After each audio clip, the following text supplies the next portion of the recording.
Bueno, buenas tardes a todos. Estamos aquí en nuestra segunda sesión, nuestra segunda jornada de nuestra reunión anual de riesgo vascular y rehabilitación cardíaca. Ahora vamos a pasar en la tarde a los talleres. El primero, muchas gracias a todos los que estáis aquí y a los que estáis en casa viéndonos, porque ya sé que es una hora un poquito complicada y cuesta un poquito mantener la atención. Os puedo asegurar que nuestro taller, que está dedicado a la ergospirometría, es apasionante y no os vais a dormir. Os presento a nuestros dos expertos. Javier Borrego trabaja en el Hospital de León. Él nos va a hablar un poquito de nociones básicas de ergospirometría para todos aquellos que no estéis muy familiarizados con las gráficas, y va a hablar del estudio de la disnea en el paciente post-COVID, un tema muy en boga y al que todos nos enfrentamos, si no en nuestro día a día, con mucha frecuencia. Después Patricia Palau es nuestra otra experta, es cardióloga en el Hospital Clínico de Valencia y nos va a hablar un poquito del estudio con ergospirometría del paciente con insuficiencia cardíaca y con cardiopatía isquémica. Así que os dejo con ellos. Bueno, pues empezamos. Muchas gracias, lo primero, a la organización por invitarnos a este taller y esperamos que os pueda ser a todos de mucha utilidad. Dentro del taller que vamos a presentar va a tener dos partes, una primera parte teórica que va a ser la primera mitad de la sesión y una segunda mitad en la que vamos a tener un caso práctico en el que podremos llevar a cabo una aproximación a la interpretación de las gráficas. Entonces, de forma muy breve, para aquellos que quizá no estéis tan acostumbrados a la ergospirometría, a la realización, a la interpretación, pues brevemente reseñar que no deja de ser una prueba de esfuerzo en la que a nuestro sujeto al que le vamos a realizar el estudio le conectamos a un analizador de gases con el objetivo de llevar a cabo tener un mayor conocimiento de cuál es la respuesta de nuestro individuo al ejercicio y ver cuáles son aquellas respuestas cardiovasculares, respuestas desde el punto de vista también pulmonar e incluso de la eficiencia ventilatoria. Y fundamentalmente, y con esta diapositiva lo que vemos es que al final lo que vamos a querer es conocer cuál es la capacidad funcional real de nuestro paciente. Todos conocemos las escalas de valoración, la NIJA, por ejemplo, pero lo que nos va a aportar esta prueba es llevar a cabo una aproximación precisa de cuál es la capacidad funcional de la persona a la que le estamos realizando la prueba. Vamos a poder hacer varias cosas. Uno, vamos a poder cuantificar la capacidad funcional, vamos a poder conocer la etiología en el caso de que haya algún tipo de alteración que sea la causa de ese deterioro de la capacidad funcional, y luego también vamos a poder llevar a cabo la programación de una intervención en aquellos casos que queramos desarrollar un programa de rehabilitación cardíaca o, en el caso de que sea un deportista, tratar de ayudarle a la planificación de sus entrenamientos. Esto que vemos aquí es el panel de las 9 gráficas, son las 9 gráficas de Wasserman que se enumeran de la siguiente manera, de arriba hacia abajo y de izquierda a derecha. Y lo que Wasserman consiguió a la hora de llevar a cabo la elaboración de este sistema gráfico, es que de un único golpe de vista podamos no solo conocer la capacidad funcional de nuestro paciente, sino poder ver si existe alguna alteración, de qué tipo es, y poder también, incluso, si está desde el punto de vista que se trata de una alteración cardiovascular, una limitación pulmonar, de ineficiencia ventilatoria, todo a un golpe de vista, aunque los nuevos aparatos también nos dan información numérica. Las gráficas 1, 7 y 8 fundamentalmente nos van a aportar una información de parámetros de función respiratoria en relación a la obstrucción y la restricción. Son especialmente importantes las gráficas 1 y 8. Las gráficas 4, 6 y 9 nos van a aportar información acerca de la eficiencia ventilatoria del paciente o del sujeto que realiza la prueba, y está muy relacionado con la ventilación-perfusión. Van a tener especial importancia en la hipertensión pulmonar y en la insuficiencia cardíaca. Y luego, por otro lado, las gráficas 2, 3 y la quinta, van a valorar, son parámetros de respuesta fundamentalmente cardiovascular, el consumo de oxígeno propiamente dicho y el pulso de oxígeno, que al final son parámetros subrogados del gasto cardíaco. Entonces tenemos 9 gráficas para que a un golpe de vista podamos conocer la capacidad funcional de nuestro paciente. Y ya para terminar esta breve reseña, en la capacidad funcional de una persona intervienen, como vemos, muchos elementos. Alteraciones vienen de obstrucción o restricción, ventilación, perfusión, en la función bomba, transporte o incluso a nivel muscular, van a poder provocar alteraciones que influyan en la capacidad funcional del paciente y que limiten la capacidad de ejercicio. Dicho esto, pues comenzamos, vamos a hablar de la disnea post-COVID. Cuando hablamos de la disnea en pacientes post-COVID, lo primero que nos viene a la cabeza son pacientes con neumonías severas, imágenes durante la pandemia, el tromboembolismo pulmonar, pacientes con ventilación mecánica o incluso el síndrome del paciente postcrítico. Pero es cierto que la mayoría de los pacientes que han tenido la enfermedad por COVID, pues una proporción importante cursan sin necesidad de hospitalización, y el síndrome post-COVID o del long COVID es algo bastante prevalente. Entonces, nosotros, y seguro que vosotros también, comenzasteis a ver en vuestras consultas pues pacientes que habían tenido el COVID en su casa con sintomatología leve y que pasado un tiempo pues acudían a consulta por disnea persistente. Les hacíamos un electrocardiograma normal, placa de tórax, muchos casos normal, una espirometría normal, parámetros como el NT-proBNP normales y el eco también bastante normal.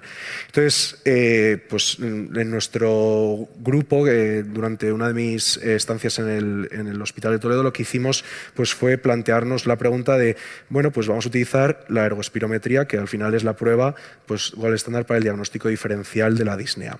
Entonces, así desarrollamos un trabajo prospectivo de pacientes de más de 18 años que habían tenido el COVID pues leve en domicilio, sin hospitalización, y eran personas con una vida activa, la mayoría sanitarios, y que tenían disnea tras 3 meses después de haber pasado la fase aguda, y con todos los parámetros que hemos visto previamente, pues bastante normales. Y les hicimos una ergospirometría y incluimos 57 pacientes de 42 años. Y lo que observamos en las gráficas pues fue el siguiente patrón, y es que de media más de la mitad de la población pues tenía una capacidad funcional pues reducida, con un consumo pico de oxígeno bajo del 79% sobre el predicho. Luego comentaremos la importancia de establecer en función del porcentaje del predicho los resultados. El consumo de oxígeno en el primer umbral en límites bajos de la normalidad, pulso de oxígeno en límites bajos con OUS normal, y variables, los parámetros de eficiencia ventilatoria, que eran normales y sin datos de limitación pulmonar. Y también veíamos taquicardización a baja carga de ejercicio. Todo esto, pues si nos vamos a los que estamos habitualmente acostumbrados, pues vemos que este patrón se ve en aquellas situaciones de alteraciones en la extracción periférica de oxígeno, pacientes que están pues desacondicionados, obesos o incluso con enfermedad muscular. Entonces nos preguntamos, pues bueno, hemos obtenido estos resultados y ¿hay algún otro grupo que ha obtenido estas conclusiones?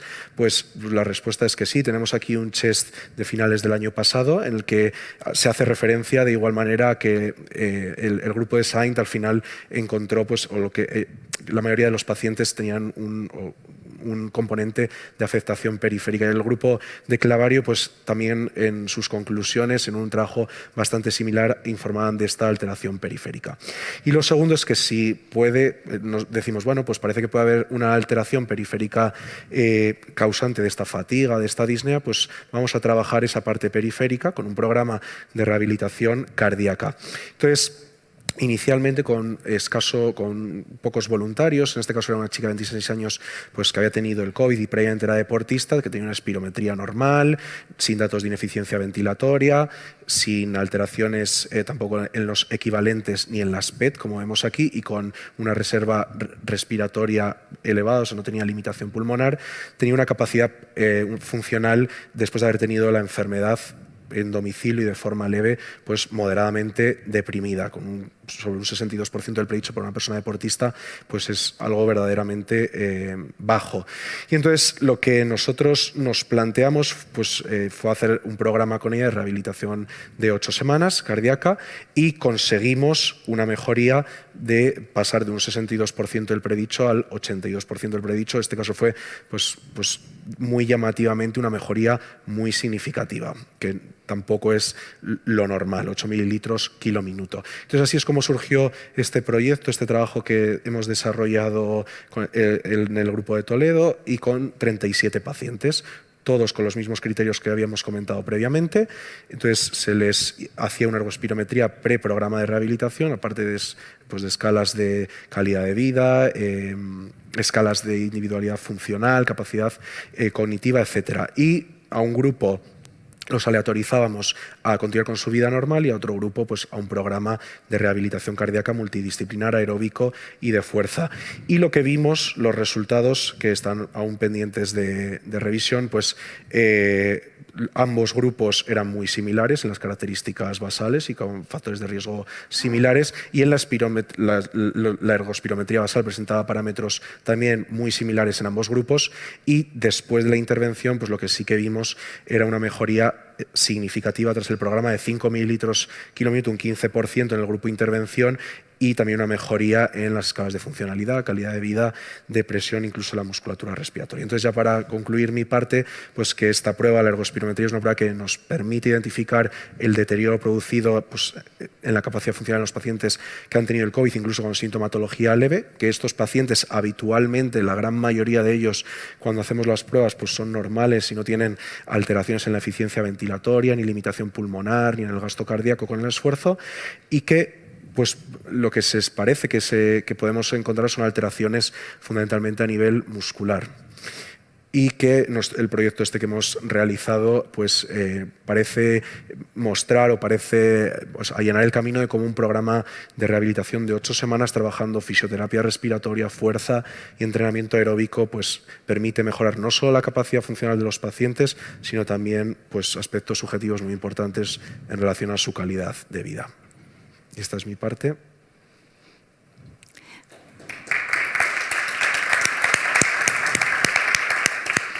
Bueno, muchas gracias. En primer lugar, yo me uno también a los agradecimientos de Javi y quiero agradecerle pues, el proyecto que acabas de presentar, que me parece impresionante y unos resultados realmente... Enhorabuena a vuestro grupo, ha sido una iniciativa muy novedosa y la verdad que nos abre mucho los ojos a todos. Todos intuíamos que había algo que no era ni pulmonar ni cardíaco, que parecía que era algo periférico, pero a nadie se le había ocurrido entrenar la musculatura periférica y la verdad que es un trabajo que os felicito al grupo entero. Impresionante. Otro aplauso para este grupo que...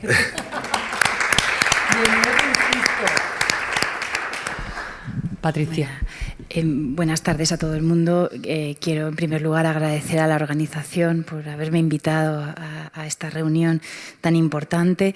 Y bueno, yo voy a hablar ahora sobre todo de la ergometría, centrarme en la ergometría en la insuficiencia cardíaca y la cardiopatía isquémica.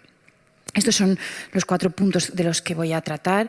Empezamos por puntos claves antes de empezar una prueba de esfuerzo cardiopulmonar en patología ya conocida como es la cardiopatía isquémica o la insuficiencia cardíaca. Sabemos que todas las pruebas de esfuerzo van a estar limitadas por síntomas y que bueno, estos síntomas también nos ayudan un poco a estratificar el pronóstico de estos pacientes, desde la fatiga muscular hasta la disnea como síntoma de peor pronóstico en nuestros pacientes.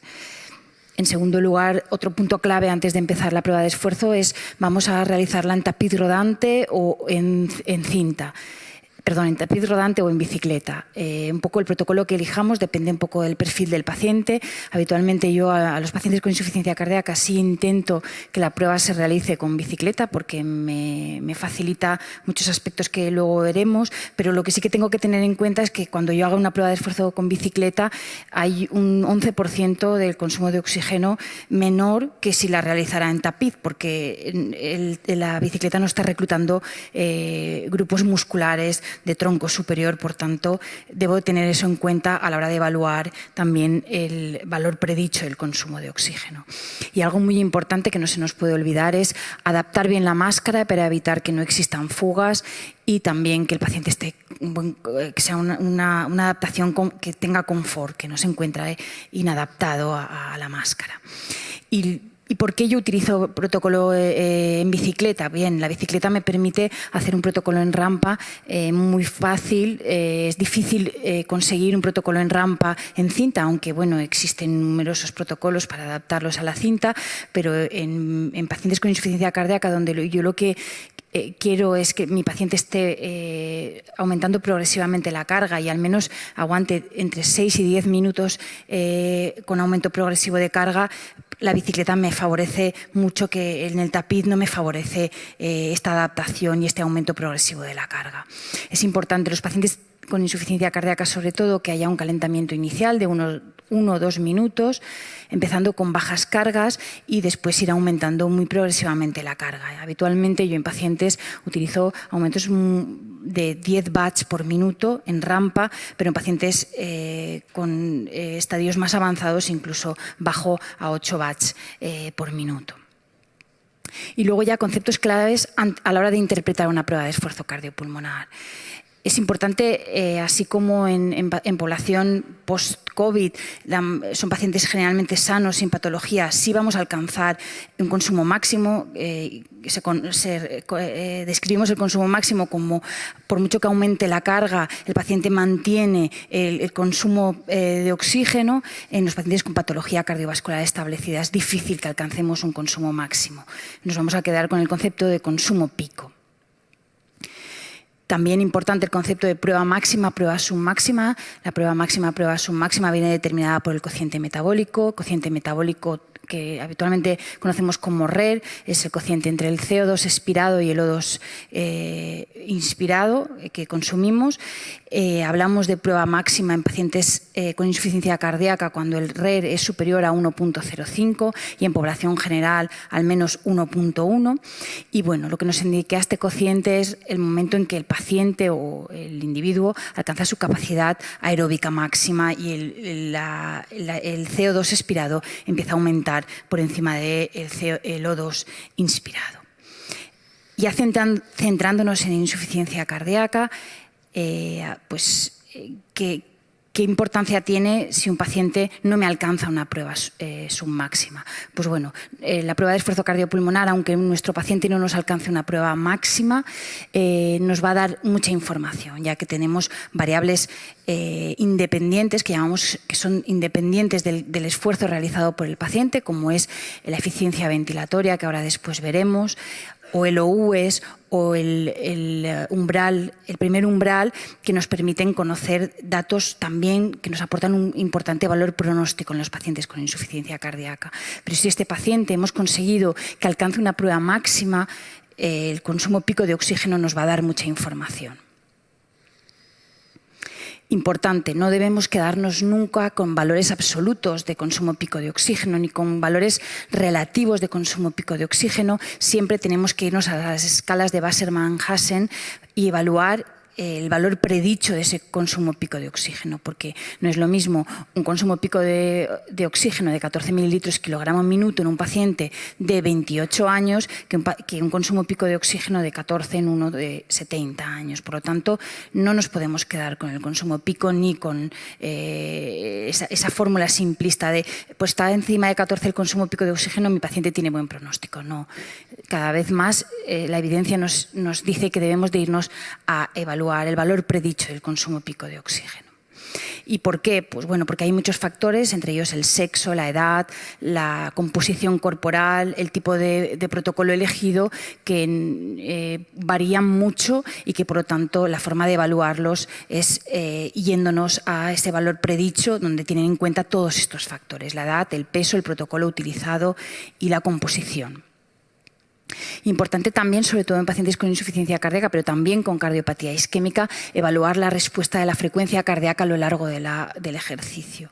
Existen numerosas fórmulas para evaluarlas. La más sencilla, el delta, la diferencia entre frecuencia cardíaca máxima y frecuencia cardíaca en reposo. La fórmula de Astran, pero la que más utilizamos y la que mayor fiabilidad nos ofrece sobre la respuesta de la frecuencia cardíaca durante el ejercicio es el índice cronotrópico. El índice cronotrópico incluye la fórmula de Astran, pero también incluye la frecuencia cardíaca en reposo. Por lo tanto, nos da mucho valor de cómo se ha comportado la respuesta durante el ejercicio. Sabemos que el índice cronotrópico, sus valores normales están entre 0,8 y 1,3, aunque en pacientes que están tomando betabloqueantes, este valor inferior baja hasta 0,62. Siguiente parámetro a tener en cuenta, sobre todo en pacientes con insuficiencia cardíaca, es la eficiencia ventilatoria. Esta variable, como hemos dicho antes, es una variable independiente. En los pacientes sabemos que la difusión de CO2 por la membrana intersticio-alveolar es excelente, pero en aquellos pacientes con mayor congestión a nivel del espacio intersticio-alveolar o en aquellos pacientes con hipertensión pulmonar, este paso del CO2 a través de la membrana intersticio-alveolar se ve afectado y esta eficiencia ventilatoria se ve, por tanto, afectada y la pendiente es mayor. Además, esto se refleja en las escalas publicadas para evaluar el riesgo de nuestros pacientes con insuficiencia cardíaca. También importante, sobre todo en pacientes con insuficiencia cardíaca, la respuesta de la ventilación a lo largo del ejercicio. Este es un parámetro, también una variable independiente al esfuerzo que haya hecho el paciente, que nos está aportando mucha información pronóstica. Hablamos de ventilación oscilatoria durante el ejercicio cuando el paciente presenta al menos 3 fluctuaciones con una amplitud de 5 litros por minuto durante al menos un 60% de la prueba de esfuerzo. También es una variable independiente y nos aporta valor pronóstico importante en pacientes con insuficiencia cardíaca. Y ya por último, dentro de pacientes con insuficiencia cardíaca, pero también en pacientes con cardiopatía isquémica, ver un poco si nuestro paciente no ha llegado a una prueba máxima, a un RER superior para hablar de una prueba máxima, el umbral ventilatorio, el primer umbral, nos aporta información de cuál es su capacidad funcional de forma indirecta. Es una variable también independiente, pero cuando más hacia la derecha se encuentra, más nos está indicando que este paciente se encuentra en una mejor capacidad funcional, un mejor fondo. Y nos aporta también valor pronóstico cuando este está por debajo de 9 mililitros kilogramo minuto. Y ya por último, centrándonos ya en cardiopatía isquémica, hasta hace unos años, en el año 2019 las guías de cardiopatía isquémica pues pasan a la prueba de esfuerzo convencional, la limitan a un segundo plano, sin tener en cuenta y sin mencionar en estas guías la importancia de la prueba de esfuerzo cardiopulmonar. Pues bien, Belardinelli, el grupo de Belardinelli ya publica en el año 2003 la importancia de la prueba de esfuerzo cardiopulmonar en el diagnóstico diferencial de los pacientes con cardiopatía isquémica, pero en este artículo publicado en el año 2014, Belardinelli y colaboradores en casi 1.300 pacientes ven cómo la prueba de esfuerzo cardiopulmonar es mucho más precisa que la prueba de esfuerzo convencional en el diagnóstico y nos ayuda a evaluar el diagnóstico de pacientes con cardiopatía isquémica. Belardinelli habla de 3 factores. Por una parte, habla de la doble pendiente de consumo de oxígeno-trabajo. Deben de estar las 3 para aportarnos mayor sensibilidad y valor predictivo positivo en los pacientes con cardiopatía isquémica, pero la presencia de una doble pendiente al final de la prueba de esfuerzo de consumo de oxígeno batch. En segundo lugar, también el aplanamiento del pulso al final de la prueba de esfuerzo y el que el consumo pico de oxígeno esté por debajo del 91% del valor predicho. Esta fórmula nos permite aumentar la precisión diagnóstica de la prueba de esfuerzo cardiopulmonar sobre la prueba de esfuerzo convencional. Y ya para finalizar, mensajes importantes: la realización de la prueba de esfuerzo cardiopulmonar tanto en cardiopatía isquémica como en insuficiencia cardíaca es útil y factible. Debemos de adaptar a cada paciente, sobre todo a pacientes con insuficiencia cardíaca, el protocolo que más personalizado se adapte para el paciente y pueda realizar una prueba de esfuerzo máxima. La prueba de esfuerzo cardiopulmonar en insuficiencia cardíaca no solo nos ayuda al pronóstico, sino también nos ayuda a conocer la fisiopatología, la causa principal de la disnea y poder, como ha dicho Javi, dirigir el tratamiento y el programa de rehabilitación más adecuado para este paciente. Nos permite un enfoque holístico de la insuficiencia cardíaca, ya que nos ayuda a la fisiopatología y es una técnica mucho más precisa que la prueba de esfuerzo convencional en pacientes con cardiopatía isquémica. Muchas gracias. Y ahora, Yo pienso que sí, que la ergospirometría nos ofrece una multitud de datos ingentes que todavía tenemos que aprender a interpretar. Nos dice muchísimo. Y es una prueba con la que tenemos que empezar a aprender y que ya mismo deberían de estar en los programas de la residencia. Deberían tenerlo todos los hospitales y todos los residentes de cardiología deberían acabar sabiendo de ergospirometría.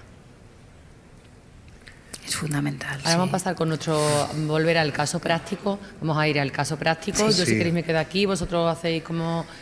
Es un deportista y amigo de uno de nuestros cardiólogos expertos. No sé cuál es el mayor factor de riesgo. El segundo seguro. Sí, pues vamos a empezar con el caso práctico.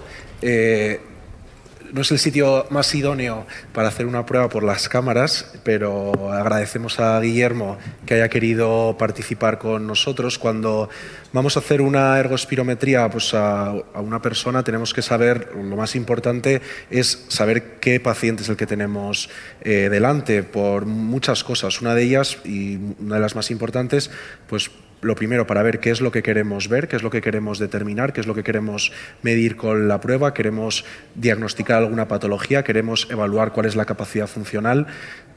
Eso es uno de los puntos más importantes. Y luego lo otro es también para llevar a cabo una selección del protocolo. Es decir, nosotros las pruebas de ergospirometría las vamos a poder hacer tanto en tapiz rodante como en cicloergómetro, en este caso pues por temas logísticos es mucho más sencillo hacerla en cicloergómetro, y entonces una vez que nosotros conocemos en este caso que es un deportista, aunque lo vamos a utilizar pues para poder ver lo que queremos, que van a ser unas gráficas, unos resultados normales, pues cuando nosotros llevamos a cabo la realización de esta prueba, es importante llevar a cabo una selección correcta del protocolo que vamos a hacer. Sabemos que la ergospirometría tiene 3 partes en su realización. Una primera parte, que es una parte de realización de una espirometría basal, que es fundamental y muy importante para luego poder llevar a cabo la obtención de otros parámetros, como puede ser la reserva respiratoria, que es la gráfica 8. Yo voy comentando así algunas cosas para que os vaya sonando, luego lo vamos a ir viendo. Y luego la siguiente parte es lo que es la parte de la prueba propiamente dicha. Esta parte son pues 3 fases. Una fase de calentamiento, que siempre tiene que empezar con una fase de calentamiento, ¿verdad, Patricia? De 1 o 2 minutos, en el que se lleva a cabo una fase de bajita de carga. La parte de test propiamente dicha, que pues entre 8 o 10 minutos. En deportistas, como es este caso, pues quizá puede durar algo más, 10 minutos, 11, no es problema. Al menos 8 minutos. Al menos 8 minutos. Y luego, finalmente, una fase de recuperación. Es importante la preparación, ajustar bien la mascarilla para que no haya fugas en el sistema, y por ello que el personal de enfermería esté familiarizado con nosotros, pues también es algo que es importante. Y luego la parte de test, pues es una parte que la parte central de 8 o 10 minutos de duración tiene que tener una carga progresiva y ascendente. Nosotros que conocemos un poco la historia deportiva de nuestro individuo, en este caso de Guillermo, es una persona que realiza ciclismo con normalidad y aparte también realiza carrera, pues hemos seleccionado un protocolo de 40 vatios minuto, ¿vale? Entonces, en cuanto estemos todos... Comentamos un poco la espirometría, si quieres, Javi. Vale. No sé si tenemos ahí la imagen para verla. Bueno, tenemos los parámetros que nos traducen, bueno, pues que es tanto cuantitativamente como morfológicamente es una espirometría normal. Recordamos que tenemos pues que centrarnos en la capacidad vital forzada, es uno de los parámetros que está en la segunda línea. Posteriormente nos tenemos que centrar también valorar el FEV1 y el falso índice de Tifenó, que es el FEV1 partido de la capacidad vital forzada, y vemos que en este caso todos los parámetros pues están dentro de la normalidad. La espirometría basal pues es normal, ¿vale? Entonces, dicho esto, pues yo creo que podemos pasar a empezar la prueba.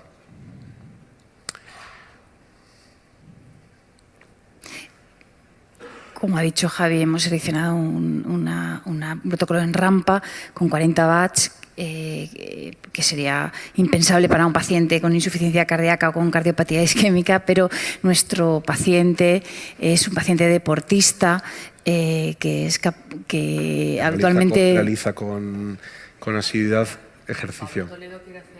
Sí, perdón.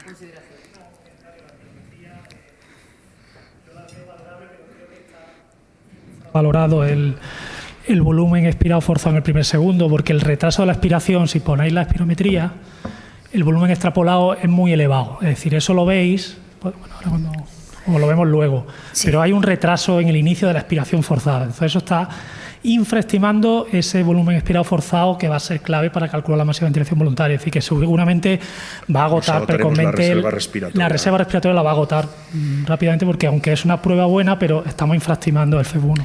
Una de las, como bien decía, una de las partes importantes es la espirometría basal, y como luego veremos posteriormente en la gráfica 8, la reserva respiratoria es uno de los parámetros que nos va a aportar información en función de cuál sea su resultado. Si es inferior al 20%, pues suele traducir dos cosas. En personas que están entrenadas agotan la reserva respiratoria por esa capacidad pulmonar, que son capaces de exprimirse al máximo, pero en pacientes, en sujetos enfermos, pues la presencia de patología obstructiva o restrictiva también nos va a llevar a cabo ese agotamiento de la reserva respiratoria. Y luego la tercera causa, como muy bien comentábamos, es que una espirometría basal, pues quizá no hecha en las mejores condiciones o no perfecta técnicamente, pues también nos puede hacer un agotamiento de la reserva respiratoria. También es importante y es una buena apreciación. Una vez que comenzamos la prueba, al final la gente entrenada, los ciclistas, pues tienen su cadencia de pedaleo pues, en la que ellos se encuentran habitualmente cómodos. Destacar que en este caso que va a ser una prueba de máximo esfuerzo en un deportista, en el que no tenemos que detener nosotros la prueba, sino que tiene que ser el propio paciente en el que nos pida parar, y no hay mayor criterio de maximalidad que poder llegar a ese consumo máximo de oxígeno. Habitualmente parámetros, aunque no lo hemos comentado porque hemos empezado el calentamiento rápido para que también agilizar un poco el taller, porque disponemos de poco tiempo, pero sí es verdad, ha empezado con un RER cercanos a 0,9. Es verdad que ahora mismo pues, el estar expuesto delante de todos nosotros, es verdad que está nervioso, y la situación de ansiedad pues aumenta el consumo de oxígeno y también aumenta los criterios de reposo para comenzar una ergospirometría, pues hay varios. Uno de ellos es el tener, por ejemplo, un RER menor de 0,85 o un consumo de menos de 5 mililitros kilóminuto. Lo que comentaba la doctora Palau, pues lo vemos con mucha frecuencia. Al final, pues el deportista o la persona que viene a hacerse la prueba ese día está algo nervioso y con mucha frecuencia comienza la prueba con RER alto. Conforme el deportista o la persona que va a hacer la prueba se va tranquilizando y va calmando, pues ese RER va a tender a bajar, aunque probablemente luego posteriormente con el esfuerzo va a ir incrementándose, y eso es algo que es normal. Si nos vamos fijando también en las gráficas 6 y 9, la gráfica 6, que no sé si la podemos, Daniel, mostrar, hacer referencia. Aquí la podemos. Lo podemos mostrar a los equivalentes. Vemos que inicialmente, conforme se van reclutando unidades alveolares, la eficiencia ventilatoria de nuestro paciente va mejorando, y eso hace que tanto el equivalente del oxígeno, que lo vemos en azul, como el equivalente del dióxido de carbono, pues poco a poco vayan descendiendo, hasta que el equivalente de oxígeno llegue a un punto nadir o un punto muy bajo, que lo veremos posteriormente, pues es uno de los criterios que podría marcar ese primer umbral ventilatorio. Sí, si quieres empezamos ya. Empezamos la carga, ya. Sí. Si queréis, comentamos brevemente las 9 gráficas de nuevo. Vemos la primera gráfica es la gráfica de la ventilación. Lo normal es que vaya, ¿verdad?, ascendiendo progresivamente hasta ese segundo umbral, el llamado punto de compensación respiratoria por Wassermann, en que la ventilación desproporcionadamente pues, aumenta de forma muy significativa y nos marca ese segundo umbral ventilatorio.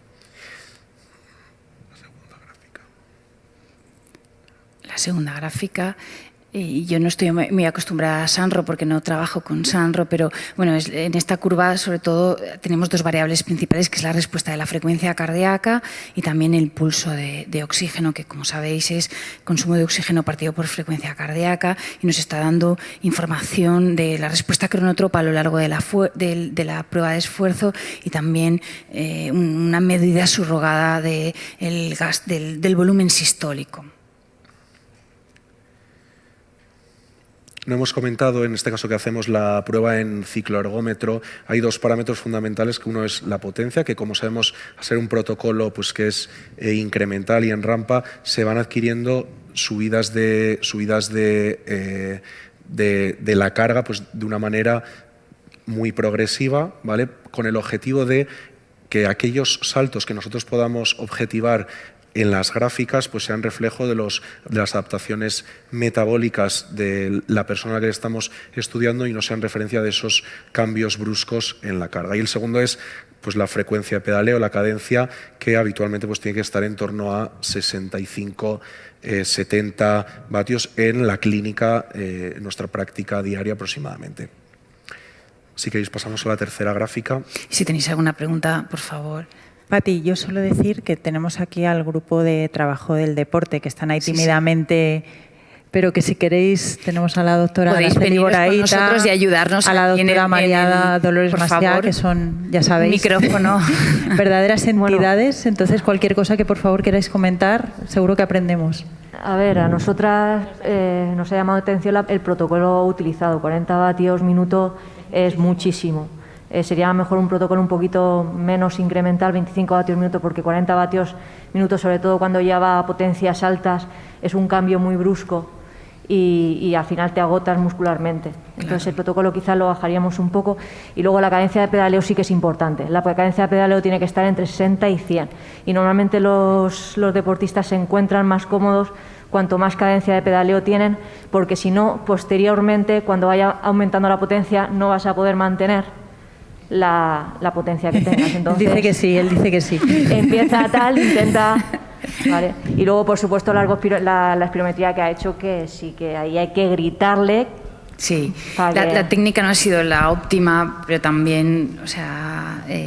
Son los medios en el que... Del directo, estamos, ¿no? Yo le diría que aumentase un poquito la cadencia de pedaleo, que se pusiese a 80-90 y que se quedase ahí. Vemos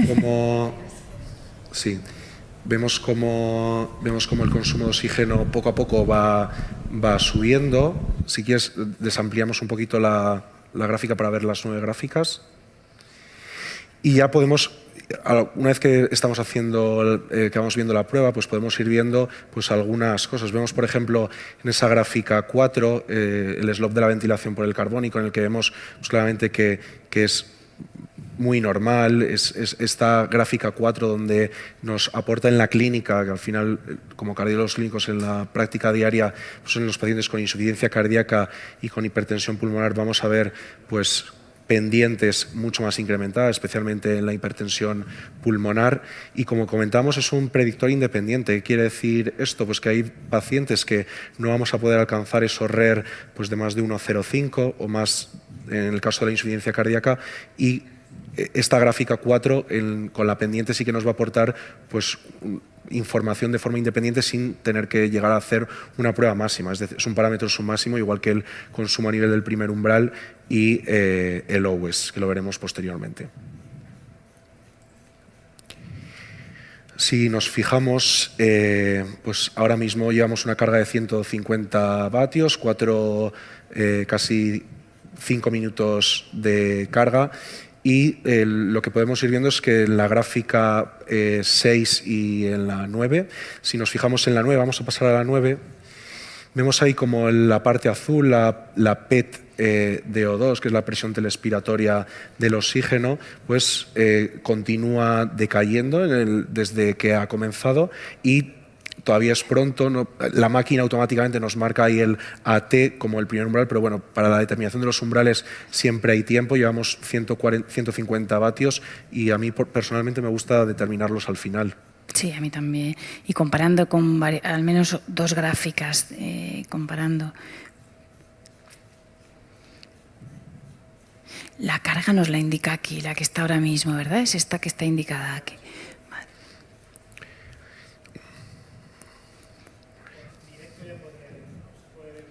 Sí. El primer umbral, sí. Vemos ahí como el equivalente de oxígeno, pues parece ahí que hacia los 140 más o menos, parece que hay un cambio. Vamos a esperar por si acaso no fuera un artefacto, porque al final, bueno, pues... Pero bueno, ese sí que podría ser, pero a mí habitualmente prefiero esperar un poquito a la hora de marcarlos. El primer umbral, tenemos 3 gráficas para evaluarlo. La gráfica que más utilizamos es la V-Slope, es en aquella en la que podemos evaluar bien, después cuando evaluamos el primer, pero también la curva de los equivalentes y también la curva de los PECH, en la que podemos evaluar. Pero habitualmente cuando evaluamos tanto el primer umbral como el segundo umbral, lo evaluamos generalmente al finalizar la prueba y cuando marcamos en una, comprobar que en las otras 2 gráficas coincida con lo que realmente estamos evaluando, que ahora lo detallaremos al final. Pero sí que parece que el primer umbral en la sexta sí que se ha alcanzado el primer umbral. Algo que también es importante y sobre todo también en los sujetos deportistas, al final la ergospirometría pues ayuda, pero no sustituye pues muchos de los test de campo que muchos de los deportistas pues hacen a lo largo de su preparación y de su entrenamiento. Y de hecho hay veces pues, los entrenadores hay veces pues que incluso pues piden conocer cómo se encuentran o dónde se encuentran los umbrales, que ahora hablamos un poco de qué son los umbrales. Pero eso no debe ser algo ni paradigmático ni fijo, debe ser una ayuda más, porque pues, al final, en este caso, las personas encargadas de llevar a cabo una gestión de la preparación física, pues en este caso, que se trata de una persona deportista, pues conocen muy bien el entrenamiento y conocen muy bien también el estado de forma, un estado de forma que a lo largo de una temporada pues, varía y que es diferente. Entonces, yo creo que ahora sí, yo creo que podemos marcar, ¿verdad?, ese primer umbral ventilatorio. Sí. Al final los umbrales ventilatorios son esas zonas pues, de transición, por así decirlo, del metabolismo energético en el que se producen pues, una serie de cambios. El primer umbral ventilatorio pues, sería ese punto en el que estamos obteniendo energía a través del ciclo de Krebs, consumo de grasas, y poco a poco va descendiendo poco a poco y cada vez más la vía glucolítica comienza a tomar un papel importante, ¿vale? Entre el primer umbral y el segundo umbral es esa zona pues, aeróbico-anaeróbica en el que pues, los sistemas tampón del organismo también están pues, contribuyendo de forma muy importante, y luego a partir de ese segundo umbral ventilatorio el ácido láctico aumenta de forma desproporcionada y aparece esa hiperventilación reactiva. Lo vamos a ver pues, en la gráfica 1 y también las gráficas pues, 6 y 9 con el objetivo pues, de lavar todo ese anhídrido carbónico que se produce.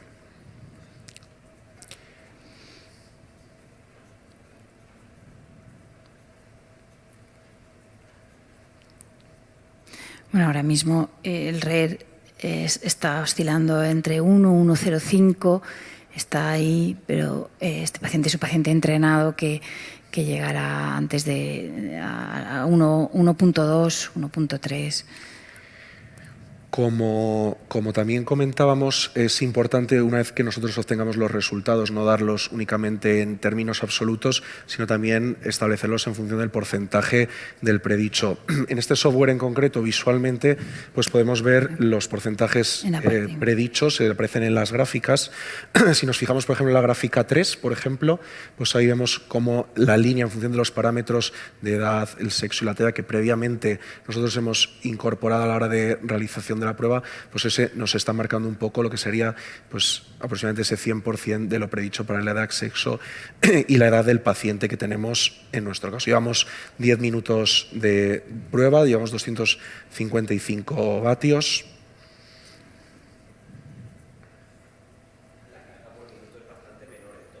Sí, estaba pensando, sí. ¿El tiempo es tiempo total o desde que he empezado a pedalear? Es que no sé este software cómo lo... Es la carga, es desde la carga, por lo tanto no puede ser, el protocolo no ha sido 40, ha sido 20. Ha sido 20. Sí. 25 cada minuto. Así que los ciclistas profesionales nosotros le ponemos 25 cada minuto, o sea, y le subimos 5 vatios cada 12 segundos para que fuera un protocolo en rampa. Entonces, yo creo que está bien que él no es profesional, pues que tenga eso, 20 vatios cada minuto, 40 cada 2. Vale. Si nos vamos a las 9 gráficas de nuevo. Habitualmente, no sé, Patricia, nosotros en la práctica diaria para los umbrales, el primer umbral ventilatorio de forma orientativa pues suele aparecer con un RER de 0,85, 0,90 aproximadamente. Yo que si ponemos la gráfica 5 en grande para que puedan ver bien el punto de inflexión, el B de esta curva, como se observa justo en este punto hay una diferencia de pendiente. Esta es la pendiente de consumo de oxígeno, CO2 expirado. Hay un momento en que si tuviéramos que marcar el primer umbral, se marcaría claramente en este paciente como hay un cambio de pendiente inicial y una segunda, pero siempre al marcarlo ahí debemos de comprobarnos, irnos a 2 gráficas más a realmente comprobar que ese punto coincide. En este paciente es muy fácil, pero en los pacientes con insuficiencia cardíaca o pacientes con patología cardiovascular es más difícil a veces establecerlo y siempre debemos de comparar 3 gráficas a la hora de evaluar los umbrales. De hecho, en este caso pues lo vemos muy bien como ese primer umbral ventilatorio, pues en la gráfica 5, lo que comentaba Patricia, vemos ahí muy bien, si nos fijamos en la traza de puntos rojos, vemos cómo ahí es una forma de arco de flecha y justo en ese vértice pues parece que estaría ese primer umbral. Y luego si nos vamos tanto a las gráficas 6 como a la 9, vemos como en la gráfica número 9, pues vemos como aquí la PET de O2 ha ido en descenso de forma progresiva y coincide justo también en ese punto que habíamos marcado previamente como la PET O2 comienza a aumentar, ¿vale? Que ahí pues nos encontramos una carga de en torno a 165, 170 vatios. Y luego vemos también como en la gráfica de los equivalentes, como el equivalente O2, ese que previamente consideramos que dudábamos de si ahí estaba ese primer umbral o no, pues precisamente ahí el equivalente del oxígeno comienza a subir. ¿Cuándo encontraremos el segundo umbral ventilatorio? Pues gráfica 1 con el punto de compensación respiratoria y cuando comiencen a ascender tanto el equivalente del CO2 como del O2 y se nos separen en las gráficas de las PET. En los pacientes, la determinación de los umbrales nos va a permitir pues, diseñar muchos de los programas de entrenamiento, incluso de rehabilitación cardíaca. Hay diversos métodos, una de ellas, la que nosotros, por ejemplo, utilizamos es la de las CEMES, las zonas sensibles de entrenamiento, que pues, bueno, nos dividen entre el primer umbral ventilatorio y el segundo umbral ventilatorio pues, en 3 partes, que eso nos va a permitir llevar a cabo el diseño del sistema. No sé, Patricia, en tu hospital, ¿cómo lo soléis hacer? Sí, habitualmente pacientes con insuficiencia cardíaca somos más a la hora del entrenamiento, nos evaluamos, empezamos con el 40-50 del consumo pico, nos tenemos en cuenta más el consumo pico en estos pacientes, la frecuencia en el consumo pico, el porcentaje de la frecuencia. Ahora mismo tenemos un RER de 1,10. Recordamos que en pacientes con patología o insuficiencia cardíaca, para que la prueba sea máxima, pues el RER debe ser de al menos de 1,05. En el resto de pacientes, pues a partir de 1,10. En el caso de una persona deportista, ¿cuál es nuestro objetivo? Pues esa meseta a nivel del consumo de oxígeno, que nos marca ese punto en el que, aunque continuemos aumentando la carga, pues el consumo de oxígeno no aumenta más. El consumo de oxígeno al final está fuertemente pues, relacionado con componentes genéticos, con la edad y por supuesto también con el grado de entrenamiento del paciente. Si nos fijamos, podemos ir ahora quizá a la gráfica número 8. En la gráfica número 8 ahí vemos en la línea verde que nos marca la reserva respiratoria, que obtiene información a raíz de la espirometría basal que hicimos, aunque no estaba pues, técnicamente del todo bien hecha, pero ya vemos lo que al final queremos ver es cómo la reserva respiratoria se encuentra ya por debajo del 20%, en ese momento lo vemos en el eje Y de la parte derecha de la imagen. En nuestra práctica diaria, lo normal, los pacientes, bien que estén desacondicionados y por supuesto los pacientes con insuficiencia cardíaca, ¿verdad, Patricia? Sí. Pues vamos a encontrar reservas respiratorias más altas. Más altas, sí. Antes, o sea, habitualmente está alrededor de unos 40, 50, pero porque la causa del límite... Ya está. Paramos, muy bien, paramos, muy bien. Ahí, muy Damos bien. un aplauso a Guillermo.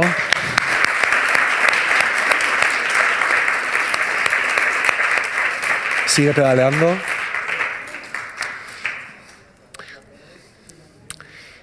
Otro punto también que también es importante, lo que comentábamos antes, el principio al final de especificidad del ejercicio. Aquí solemos obtener pues, consumos de oxígeno pico o incluso máximos, si se ha alcanzado, pues inferiores por ese principio que al final en carrera o en natación, si se pudiera, se utilizan todos los grupos musculares y al final el consumo de oxígeno es un 10 o 11% más Quería volver superior. un poquito a la reserva respiratoria y quería insistir un poquito. Me parece muy bien que hayáis hablado. Creo que es importante que quede bien claro que hay que hacer la espirometría antes de la prueba, porque nos permite saber cuál es la capacidad vital real de nuestro paciente. Y vamos a ver si esa limitación... Es cierto que nosotros vamos a hacer, o deportistas, los que se dedican a la cardiología del deporte, pacientes cardiópatas, en los cuales el aparato respiratorio no va a ser la limitación, pero muchas veces vamos a tener estudios de disnea, y eso lo empezamos a ver. A mí me mandan muchos del área de cardiología clínica, que son pacientes que tienen disnea y no saben muy bien por qué. Y si vemos que se quedan con... que agotan la reserva respiratoria, nos está hablando de que es el aparato respiratorio el que está limitando, al menos en parte, la capacidad de ejercicio de ese paciente. Yo creo que lo vemos también en otros índices de eficiencia ventilatoria. Pero creo que es importante que nunca debemos de obviar la espirometría antes de la prueba de esfuerzo, porque nos ofrece mucha información. Y por apostillar un poquito, mientras ellos se pueden analizar, porque a mí no me gustan los silencios, no sé si ha quedado claro con a los que no estáis tan habituados a hacer estas pruebas, la disquisición entre el primer umbral o umbral anaerobio, que según la terminología, y el segundo umbral o punto de compensación respiratoria.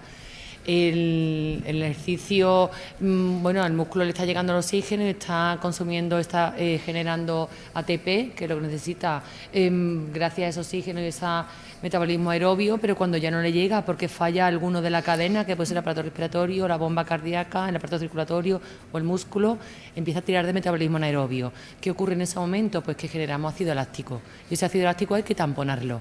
Y se tampona y generamos carbónico y agua. Entonces ahora ya esa producción de carbónico no es equimular al consumo de oxígeno. Empezamos a generar más carbónico del oxígeno que estamos consumiendo. ¿Y ahí qué es lo que vemos? Pues que la gráfica 3, que ahí no debe de mirarse, sube más el carbónico que el consumo de oxígeno. En la de los equivalentes se ve que realmente el principal determinante de la ventilación es el carbónico circulante. Tenemos unos receptores endocardios que van a hacer que aumente la frecuencia respiratoria, aumente el volumen ventilal cuando aumenta el carbónico, porque es que no queremos que esté en nuestra sangre, es uno de los principales reguladores. Vamos a ventilar más, de forma que los equivalentes de carbónico del carbónico se mantienen estables, pero los del oxígeno van subiendo, y suben más porque el carbónico difunde muy fácil, como ellos han dicho, el oxígeno no. Entonces el oxígeno empieza a no entrar bien y los equivalentes suben. Y eso es lo que vemos en la sexta gráfica, que es la que tenéis ahí, ¿no? Hay una tabla, Sí, ¿no? y luego una parte importante también, una vez que esta sería la sexta gráfica que comentábamos ahora, una parte importante también, que la segunda parte es la parte de test y la tercera es la fase de recuperación, que también nos aporta información. Entonces la fase de recuperación, pues en este caso que estamos en la gráfica 3, pues hay que prestar atención, por un lado, a cómo recupera ese consumo de oxígeno, es decir, la famosa deuda de oxígeno, y por otro lado otro tipo de parámetros que en insuficiencia cardíaca sí que tienen también valor pronóstico, como puede ser el VO2 Recovery Delay. Hay situaciones en pacientes con insuficiencia cardíaca que se genera pues una deuda de oxígeno mantenida tras haber finalizado el pico de ejercicio, y entonces lo que veríamos sería pues cómo una vez que hemos llegado al pico de oxígeno se mantiene parámetros a partir de 28, 29 segundos, pues tienen cierta implicación pronóstica. En este caso vemos que yo creo que podemos ir incluso finalizando ya.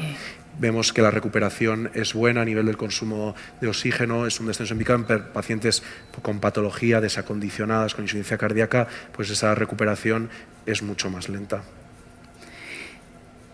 Si quieres, hacemos un repaso un poco. Ahora sí que necesitaremos ayudas de las expertas para el segundo umbral,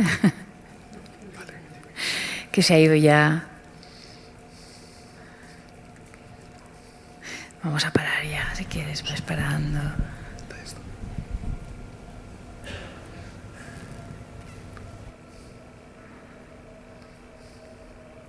Le quitamos todo.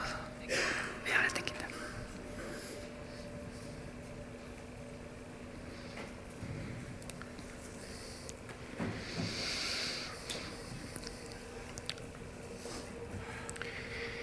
Entonces, una vez que tenemos la prueba, pues a modo de resumen, pues podemos decir lo siguiente. Tenemos un paciente que ha hecho una prueba máxima con un RER mayor de 1,10 en el pico de ejercicio, lo que hace referencia a una prueba máxima, gráfica 8, que tiene una capacidad funcional calculada en función de lo predicho, que está por encima de ese 100% predicho, tal y como vemos. No hemos llegado al consumo máximo de oxígeno, ¿verdad? Es importante decir que tenga un 100% no significa que esté 100%. Las curvas de Wassermann-Hassen están hechas en población sedentaria, por lo tanto, que esté en un 100-90% es lo normal. No es que esté muy bien, sino es que es lo normal, porque está hecho en pacientes sedentarios. Por tanto, un paciente o un individuo sano que no alcance el 90% del valor predicho, no podemos decir que es una prueba de esfuerzo normal.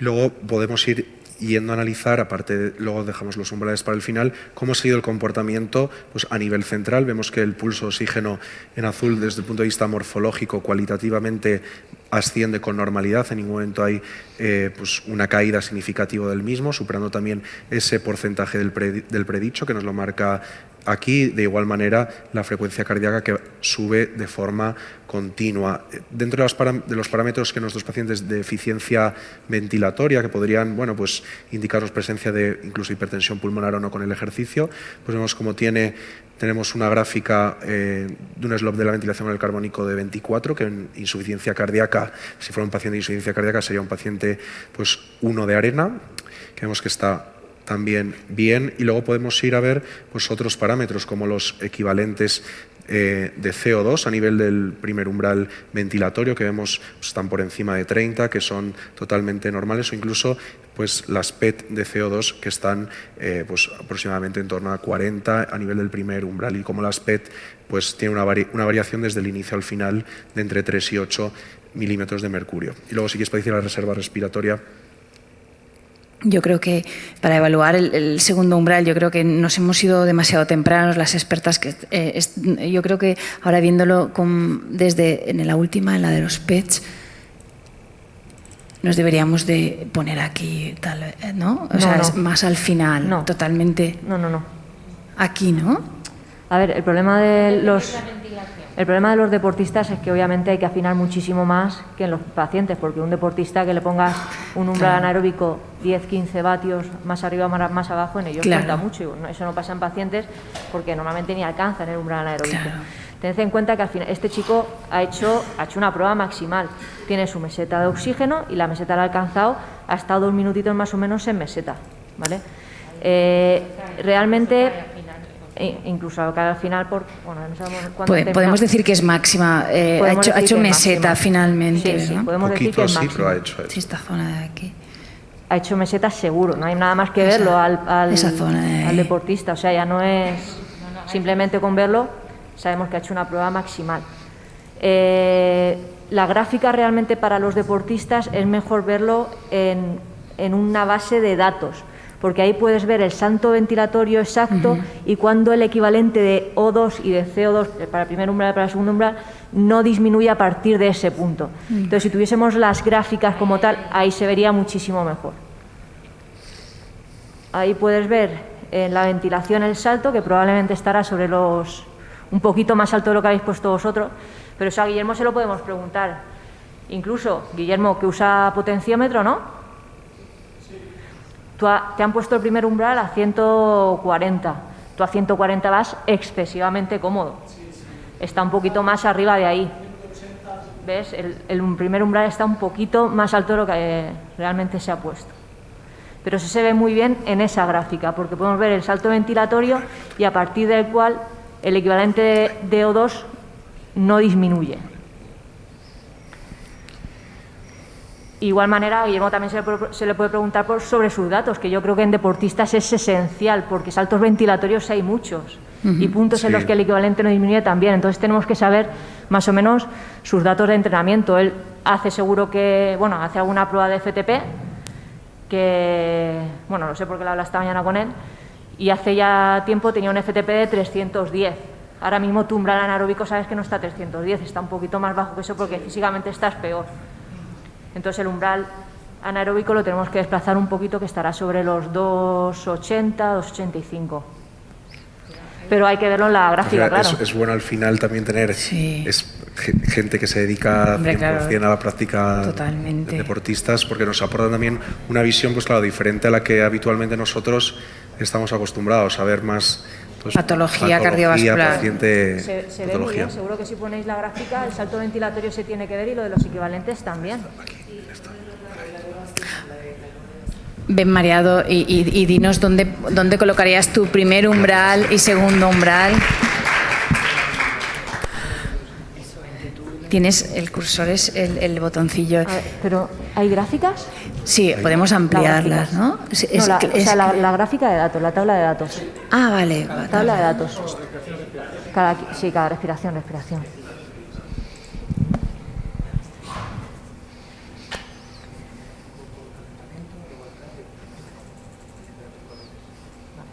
ver, empezar con una carga de 25 vatios, ¿verdad?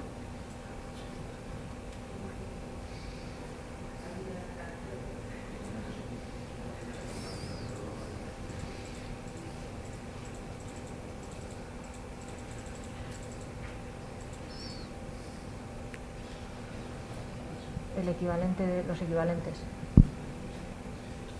Pero claro, no sé si se iba a poder ver. Los equivalentes los tenemos aquí, ¿no? Ah, ¿qué he hecho? No, los equivalentes de O2 y de CO2. No, sí que estaban en la tabla, los equivalentes sí que están. Sí, estaban. Sí que están, los equivalentes sí están. Buscas el PET, están aquí al final. Las dos últimas. Los equivalentes aquí no están. Los busca. Los equivalentes de O2. No, está. El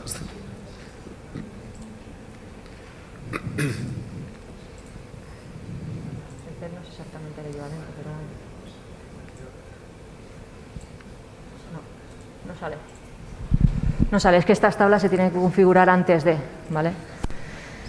Pero bueno, lo dicho, al final te fijas en la gráfica inicial, en el salto ventilatorio, que es en la gráfica de Wasserman, y luego para afinar más te vas a esta tabla de datos que tiene que ponerte también el equivalente de O2 y el equivalente de V2. Entonces tú lo que te fijas es en cuando la ventilación hace un salto, que tú más o menos por la gráfica ya lo sabes por la gráfica y también sabes por lo que te ha contado el deportista. Entonces, ves el salto ventilatorio y te vas a los equivalentes y ves en ese punto a partir del cual disminuye el equivalente de O2 y el equivalente de CO2 y a partir de ahí los calculas. Saltos hay muchos y disminución o no disminución del equivalente de O2 y del equivalente de CO2 hay muchos también. Por eso es muy importante lo que nos cuente el deportista. Y luego la lógica, ¿no? Pues si ha hecho, por ejemplo, 370 vatios y sabemos que ha estado 2 o 3 minutos en meseta y cada minuto son unos 20-25 vatios, sabemos que obviamente el umbral anaeróbico no va a estar justo cuando haga meseta. Entonces, si le ponemos, por ejemplo, a 310 y ya empieza a hacer, pues eso, sobre los 330, está demasiado cerca de cuando empieza ya a hacer meseta, sería pues un poquito más bajo de ahí. Entonces, teniendo esas cosas en cuenta de lógica, pues ya se calculan los umbrales. Se ve como que empiezan a elevarse. En la ventilación se veía mejor.